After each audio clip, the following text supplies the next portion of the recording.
মধ্যপ্রাচ্যে যুদ্ধ পরিস্থিতি ঘিরে অস্থির বিশ্ববাজার। জ্বালানি সংকটের শঙ্কায় বাংলাদেশের গ্রাহকরাও। ফিলিং স্টেশনগুলোতে যানবাহনের দীর্ঘ সারি। দিনভর তেল কিনতে অস্বাভাবিক এমন ভিড় রাজধানীসহ দেশের বিভিন্ন জায়গায়। আতঙ্কে গেল কয়েকদিন ধরেই হুমড়ি খেয়ে অতিরিক্ত তেল নিচ্ছেন গ্রাহকরা। দুই একটা পাম্প খোলা আছে, যার কারণে এত ভিড়। দৈনন্দিন কাজের জন্য অবশ্যই আমরা একটু রিজার্ভ করে রাখছি, সত্যি কথা যেটা।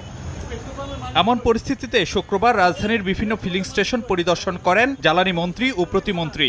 কথা বলেন ভোক্তা ও পাম্প মালিকদের সঙ্গে।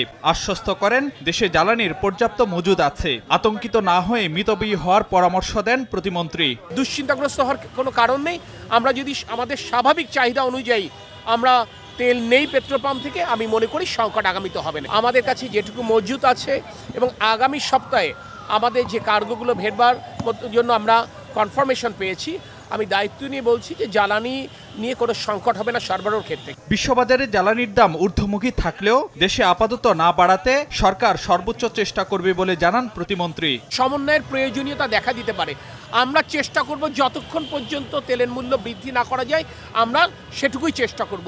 একান্ত যখন পারবো না, সেটি অবশ্যই জনগণের সাথে আমরা সেটা শেয়ার করব। মজুদ পরিস্থিতি স্বাভাবিক রাখতে জ্বালানি তেল বিক্রির সীমা বেঁধে দিয়েছে বিপিসি। শুক্রবার বিকেলে এক বিজ্ঞপ্তিতে প্রতিষ্ঠানটি জানায়, দৈনিক ট্রিপ প্রতি অকটেল পেট্রোল সরবরাহের পরিমাণ হবে মোটরসাইকেলে 2 লিটার, প্রাইভেট কারে 10 লিটার, জিপ মাইক্রোবাসে 20 থেকে 25 লিটার। এছাড়া পিকআপ ভ্যান, লোকাল বাসে ডিজেল নেওয়া যাবে 70 থেকে 80 লিটার। দূরপাল্লার বাস, ট্রাক, কাভার্ড ভ্যান, কন্টেনার ট্রাকে ডিজেল সরবরাহের সীমা 200 থেকে 220 লিটার। আর এই সিদ্ধান্তে মিশ্র প্রতিক্রিয়া গ্রাহকদের। ওইভাবে দিলে তো গাড়ি চালাইতে পারবো না।